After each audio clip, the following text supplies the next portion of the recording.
Hello everybody and welcome back to another episode of Getting Started with Hangar Control, episode number 2.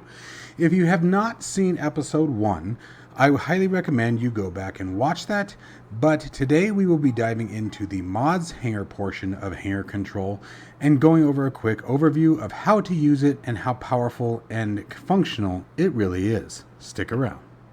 One app designed to do it all. Hangar Control brings everything together: control bindings, hardware configuration, mod and profile management, application launching, add-ons, config files, and more, all managed from a single application. Mods Hangar goes beyond just mods and add-ons. It manages profiles, config files, text files, backups, snapshots, and helps keep your community folders clean and organized. Application Hangar launches your entire sim stack with a single click. Your Stream Decks are fully controlled through the Hangar Control plugin, while all of your other Stream Deck plugins remain active and available. Built by a simmer for simmers, Hangar Control adds new features and hardware support every week based on community feedback. It's a one-time purchase with lifetime updates, no subscriptions. You can try it for free for 5 days with no restrictions at overkillsimulations.com. Just create an account, head to your account page, download the latest version, and get started. And if you're looking for in-depth Microsoft Flight Simulator aircraft tutorials, check out my Patreon site. Links to Hangar Control and Patreon are down in the description below. Alright folks, so real quick, if you guys are interested in trying Hangar Control, overkillsimulations.com. Create your account first. Whether you plan on purchasing or going for the 5-day free trial, you still want to make sure you create that account first. A real quick recap of what Hangar Control is.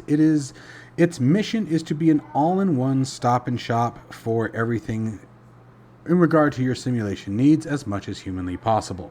It's got a bunch of tools and utilities built within it to configure things, create backups, and all kinds of other stuff. It has the mod manager, which we're going to be going over today, which is very similar to Addons Linker as well as OVGME, and much, much more. It can do far more than that. An application hangar, which can create profiles based on your applications that you want launched at a particular time, and of course, handling all of your control bindings, Stream Deck integration, and its own touch panel and gauge panel. Anyway, so real quick high-level overview. The goal here is, its mission is to be a one and done, stop and shop all as close as can, and be the best in the biz. Alright, so now we're going to get into what today's video about, and that is the Mods Hangar. Okay, so the Mods Hangar, as I said, is very similar to that of Addons Linker or OVGME, something similar to that effect. It's used for handling all of your mods, your profiles, and things of that nature. So let's get started on how this all works. So first we're going to go into the Mods Hangar, obviously, and it works very similar structure to that of the control binding. So when we get to that section, some of this methodology and display should look familiar. So you have your hangar, and the way that I want you to think about hangars, at least the way I designed it, you can certainly do this however you want, obviously, but the way that I designed it and the concept that I had in my mind when I built it was your hangar is your simulator. It is your simulator, your game, whatever it may be. Okay, it is the top tier of your category. So in our case, we're going to create a hangar, and we're going to call this Microsoft Flight Simulator 2024. Now, you have game type. You can see that we have a couple of different options. The software is built on the back end to understand how certain directories work. For example, OVGME works slightly different than, say, Addons Linker does because of the way that the two simulators, DCS World, OVGME, and obviously Addons Linker, things of that nature, community folder, work differently in Microsoft Flight Simulator. And then soon to be American Truck Simulator, which is really just a matter of copy and paste kind of thing. And then, of course, you have X-Plane. But the idea here is that, for example, with Microsoft Flight Simulator has very specific rules and very specific structures, very similar to DCS World, that have to be in place in order for a mod to work. Example, folder structure, right? You can only have the folder that you drop in your community folder has to have the name of whatever your mod is, and then immediately next level down, you have to have your manifest, your JSONs, etc., like that. Okay, your content, info, yada yada. So it has to follow a very specific structure. Hangar Control's Mod Hangar is designed to look at that structure and make sure that information is correct. So it can tell you right away, mostly, there are caveats to everything, but it should for the most part be able to tell you whether or not a mod is broken. The other thing it can do is it will tell you if a mod already exists in the folder, right? So we're going to select Microsoft Flight Simulator. We're going to select Save. Okay, the next thing that we need now is a profile. Your profiles are going to be, the way that I designed it is, the way to think about it is your type of flight. Are you flying commercial that day? Are you flying for Southwest Airlines, or are you flying for Lufthansa? You know, are you doing general aviation over the Caribbean, or are you flying over some beautiful scenery in the UK? You know, or maybe checking out the Three Kings in Norway, right? This is where you sort of design your build for that particular flight, or that particular region of flight, or style of flight. You can really segment this down depending on where you want to go. So now we're going to go to add a profile. And this is where this can get confusing at first, but bear with me because there's a lot here. So the profile name, right? This is where you could, it depends completely on how broad you want to go. Do you want to have just one big profile that has all of your scenery in it, or do you want to start localizing it? Do you want to have one big folder that has all of your general aviation aircraft, or do you want to break it down to turboprops, etc., right? So this is where you can start really breaking things down. So for today, I'm going to keep it pretty high level, and we're just going to call this scenery. And yes, I just noticed this little issue here where the letters are getting cut off. I think it's been around for a while. I will try to get that fixed today. But obviously that's just UI. Next, you have the repository where the mods are stored. Okay. This is where your first caveat comes into play, because yes, it has a main repository that it will look at as a default, but you will also have the options later to pull from subdirectories or completely separate repositories depending on what you're doing. And you can do that at the container level, which we'll talk about. So this particular repository is going to be your main repository. Where are most of your mods, your profiles, your saves, your backup drives, whatever it may be? Where is most of your stuff exist? I'm going to show you what I mean here in a minute. So we're going to go to Browse for me. I'm going to go to my B drive, MSFS 2020, and I have repository 2, which is pretty much everything that's compatible with 2024. So that's what I'm going to select as my repository. Next, your target, the game mods folder, your community folder for Microsoft Flight Simulator, your plugins folder for X-Plane, your mods folder in the saved games directory or the tech folder, whatever it may be for DCS World, and your profile and mods folder in American Truck Simulator, okay? And that's just a few. I mean, hell, you could actually use this with World of Warcraft if you're still into WoW, you know, same kind of thing. You can use this with literally any game or application. It is not bound to flight simulation. But so again, we can do the auto detect, and in this case, it looks right, but that's actually not. Okay, I can tell just by looking at it. So remember I said always try the auto detect if you want, but verify it. So if I go to Browse, you can see that we're in MSFS 2024. There's Community 2024. There's my community folder, that one right there. So we want that. So we're going to hit Save. And then a backup. Backup is optional. But what a backup does is if you go to overwrite a folder that already exists and you have backup enabled, then it will make a copy of the default, or I should say, instead of default, I should say currently existing folder before it copies anything over. And whether it be a folder, again, a file, a profile, a text, a config file, it doesn't matter. It will make a backup of it and store it if you wanted to do that. So for example, here we can do, let's go back here, and I'm just going to create a new folder here. And we'll just call this backup testing. Oh, hey, actually I already have one. I just saw it. We'll use backup test. There we go. Save. Okay, now there's nothing in my community folder, so nothing's going to go into it, but that's the principle and how this would work. Okay, and then the logging. If you're having a problem and things are going bad and you feel like things aren't working well, you can also enable logging, and you can set a custom directory for the logging. We're not going to worry about that particular piece today. So we're going to hit save. So here is our scenery profile, and you can see we have the option. I love making up words. It's so much fun. The option to enable all containers. Let's get into what that looks like. So first, now we have our hangar. We know this is for Microsoft Flight Simulator 2024, and we know that we want our scenery. So I'm going to now create a container. Containers are going to be now even more refined from scenery. In a container, I can now set, let's say I was doing the Tucson scenery, but I wanted to break that down further. I could have a container for Tucson International Airport, then another container for, say, the San Javier mission that exists out here in Tucson, or the surrounding Tucson area scenery as another container.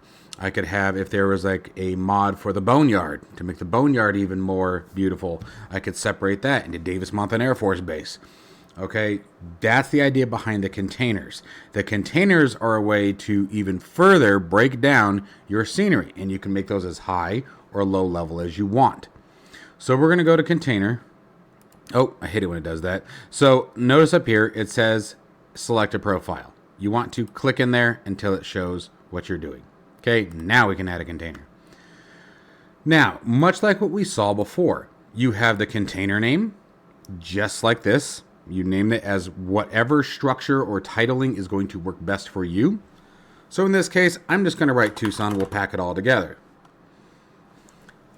And then if you want to do tags, things like that, that's for further searching. If you have a whole bunch of stuff going on, I don't worry about the tags, but I put it in there in case some people do.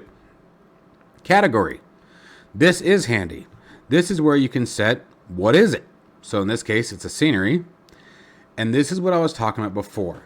If you have, let's say 90% of your mods are in folder A, and that's what we set up in our repository when we built the hangar, okay, or built the profile, excuse me.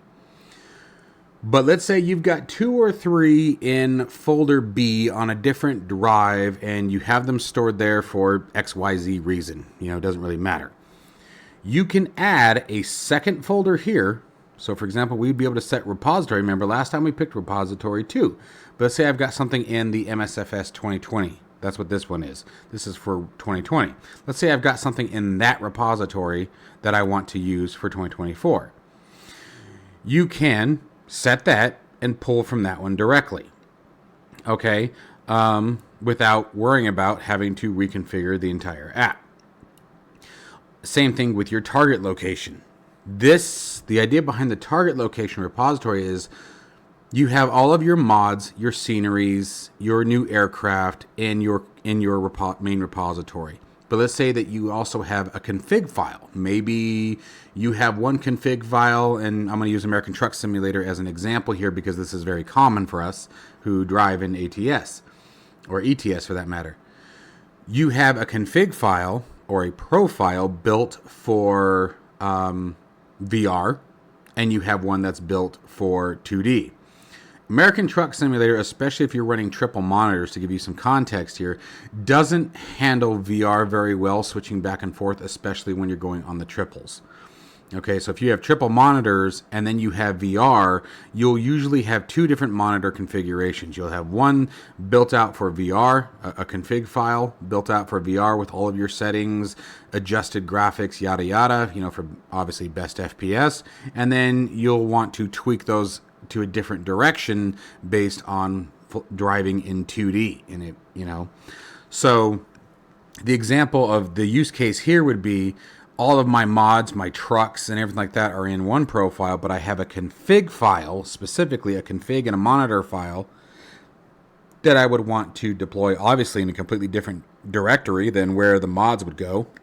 Okay, and that's the same thing you can do with Microsoft Flight Simulator. You know, you can have more than one config file and just tell the Mods Hangar to, you know, replace those individually. So that's a use case for that. Primary use is your mods your sceneries, your aircraft. The secondary use with this is anytime you have something that you want to copy and paste and remove or change out that is not in the standard folder, right? That's the idea behind this. Okay, so we're going to clear that out for now because I don't want that. If you leave them blank, either one, if they're left blank, they'll use whatever default. So even if I put something in the custom repository, but nothing in the depository, then it'll just use the default depository, but it'll use your custom repository. Eat that one, right? Anyway, so now let's come down here. This is where things start to get interesting. We can scan the folder, okay? And this is everything in the repository, okay? We also have the ability to add a file, in which case it's going to look for files. So notice that this is here, right here. This would be the example of a config file, right, that you wanted to replace. But if we go to add folder, notice that that file is not present. The idea behind that and the reason why I separated those was in case you have a bunch of config files or test documents or whatever it may be, a bunch of documentation inside of a directory that you're wanting to look at, but you are looking for a folder and you don't want all of those files clouding it up, right? So the idea behind that is to have one option that will show you everything that's in the file or in the folder and some that will just show you the folders, okay? So in our case, let's go ahead and go to add folder and let's find my KTUS scenery. So we've got a couple of different ones here and you can also shift click and select and there they are. Okay, now the operation, you have copy and link. A link is creating essentially a hyperlink, a shortcut, if you will, in the folder. And what this does is it saves on drive space. Rather than making a full copy of a folder and pasting it into a different drive or a different folder location, essentially duplicating that file size and chewing up more hard drive space, by creating a shortcut or a link in this case, you're basically telling your application, in this case Microsoft Flight Simulator, hey, I want you to use this mod, here's where the information for it exists. Okay, that's the point of a link. So you still, Microsoft Flight Simulator can still use it, but it doesn't actually duplicate the folder, so therefore you're not burning up unnecessary hard drive space. Now, the catch here is not all games and simulators can use links. Most can, but like for example, I don't think DCS World can. So I recommend leaving this in auto because depending on what you selected here under the simulator type, the Mods Hangar knows at the moment what to use. But if you ever want to override it, you have that ability. And then here, remember we were talking about the backup option that we discussed previously. And I told you that we would want to enable it. That is where you would enable your backup option. So now we're going to save the container. And here it is. You can see we have our scenery icon. It's a little mountain, I tried. Tucson, currently disabled. 3 items, and the option to enable or disable the container. And you have edit, delete, copy, paste. Okay. You have the option to enable selected, enable all, disable all, and you can show all mods. Showing all mods shows everything in your repository directory again. So if you want to come in here and manually, without creating a container, if you just want to come in here, click enabled, you know, whatever it may be, okay, and again, you can select more than one. So we can sit here and do this. We can do this with control. Okay, you hold your control button, and it even tells you if the mod that you're selecting already exists in one of your containers. You can still select the operation, and you can enable and disable your mods.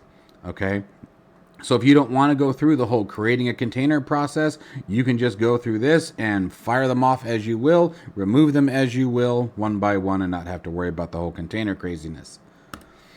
So we're going to close that, and from here, we simply select Enable. It's going to tell you what it does. Warnings, MSFS package folder missing, manifest JSON. Okay, so it's telling us that one of these is missing a manifest folder. So we're going to go ahead and continue. but let's see if we can find that that was validated. So I'm going to get us into that community folder for a second.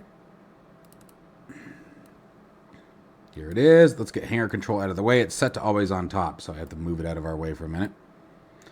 So let's look here. Oh, that's got the manifest in JSON. There's our problem right there.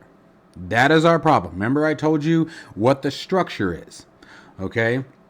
The structure for Microsoft Flight Simulator has to be the folder name, just the name of the mod, and then immediately afterwards, you have to have your folder, your mod structure. So remember I told you that Mods Hangar is smart enough to look at it and say, hey, you have a problem with one of these, it's not going to work. This was the problem all along. So now let's go in and fix that in our Mods Hangar real quick. So we're going to disable these, that way they get removed. Okay. We're going to edit the container. And it was this guy right here. And we're going to remove that one. Sorry, I had something in my throat. And now we're going to go back into add folder. And it was this one here. And now instead, let's grab these two and hit open. Oops. There we go. Try that again. Add folder. I'm sorry. Let's come in here.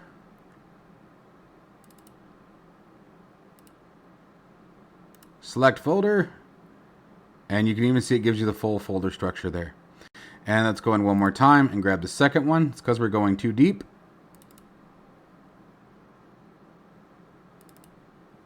Did I grab the scenery last time? No, I grabbed models. Okay. And select folder again.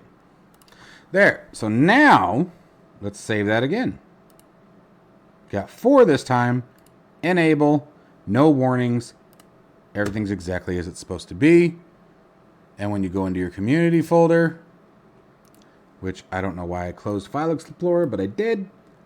B 2024 community. And you can see it's got that little shortcut icon. That's the link. So it didn't actually copy everything over. When I open this, it's not opening it inside of this folder. It's going all the way back to our repository folder, and that's where we're seeing these. That's where it's pulling this information from. So it doesn't actually take up double the space on your hard drive. Okay? So that is the high-level view. I don't want to go into too deep of this because it'll make the video exceptionally long, even longer than we're already at. We're already at 20 minutes into this. But that is the idea and the concept behind the Mods Hangar. You can get very, very deep with this. Okay? It really just, you want to think about it in your head. Design a hierarchy in your mind. And again, if you want to ditch the hierarchy altogether, you just go to show all mods and knock yourself out, right?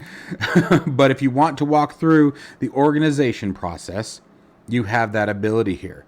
And then, for example, we can disable all these. And let's say we had 15 different containers here. And by the way, for under your profiles, you don't have to do a scenery profile. You can call this commercial. You can call this flight to LA, whatever. You know, if you're going from, I don't know, what's a good one? Let's say you're flying the A380 and you're coming from somewhere in India and going to Los Angeles, okay, in the A380. You could call this your transatlantic flight or, you know, something like that, and have all the necessary scenery and liveries and stuff that you want to use just for that particular flight. And when you're ready for that, you can simply hit play and everything will be taken care of for you. If we had 10 containers in here, it would have enabled all those containers. So really think about, take a moment, step back, and think about how you want to structure them in a way that makes sense to you. That way, this becomes even more powerful. Okay? You can also copy a profile to another hangar. So again, going back to this is where the scenery really comes to play, or maybe aircraft. Let's say you have a profile here that's very commonly used, but you want to expand on it a bit, but you only want it in certain situations. You would create another profile or another hangar, whichever one, okay? Because you can do copy to profile or you can do copy to hangar. So you could actually create a whole new hangar, MSFS 2024, and call it something different, and you can copy a profile to that hangar if you wanted to, okay? I hope that makes sense. If you guys have any questions, as always, please be sure to drop a line in the Discord. That is the best way to get a hold of me direct. And the community is obviously super helpful, a very good community. Nobody's out to make anyone feel silly or, you know, there's not a stupid question. I'll say that, you know. And even if there quote unquote are, some people argue the point that there are stupid questions. If there are, I'm not going to let you know that it was one. Okay. I'm going to help you and we're going to answer your questions and we're going to get you moving. So please consider joining the Discord. A link to the Discord is in every single one of my YouTube videos. And if you're interested in trying Hangar Control, don't forget, go to overkillsimulations.com. There's a 5-day free trial. It is unrestricted. You have full access to the software as it is. Just be sure to create your account first, whether you are going to try the trial or whether you're just going to buy it outright because you love me that much. That is the route that you want to go. You still need to create the account first. Otherwise, you'll have an error or you won't be able to download the software. Okay? As always, folks, continue to stick around. We got more tutorials coming. Next, we'll be diving into the app hanger and hopefully de-shedding or demystifying that process. And then after the app hanger, we'll move into control bindings, which will be an incredibly long series of tutorials because there is so much in this now. And then when we get to control bindings is when we will also address the quick launch option. So as always, folks, stay safe and healthy, and I'll see you in the next one.